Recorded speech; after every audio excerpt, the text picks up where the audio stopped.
Happy મૂડમાં હશું ત્યારે કોઈ પણ પ્રકારનો નેગેટિવ ઇમોશન્સ આપણા મનમાં કે વિચારમાં હશે જ નહીં અને આપણે તંદુરસ્ત, સ્વસ્થ અને નિરોગી હશું. આ થઈ એક આખી પ્રોસેસ શરીરની અંદરની કે તમે નિરોગી કઈ રીતે રહી શકો.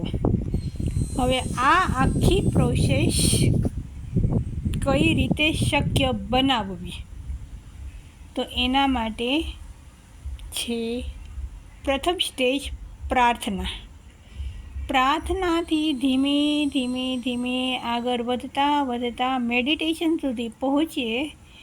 અને જ્યારે મેડિટેશન કરવાનું સ્ટાર્ટ કરીએ ત્યારે ઓટોમેટિક હાઈ વાઇબ્રેશનમાં આવી જવાય છે, ઉર્જાનું સ્તર વધે છે. એટલે આપણી આસપાસ ટોટલી પોઝિટિવિટી જ રહે છે.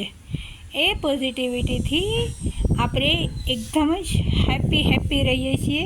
નેગેટિવ ઇમોશન્સ આપણાથી દૂર રહે છે. અને માટે જ દરેક વ્યક્તિએ ઓછામાં ઓછું 10 મિનિટનું મેડિટેશન કરવું જ જોઈએ, સ્વસ્થ અને નિરોગી દીર્ઘાયુ માટે.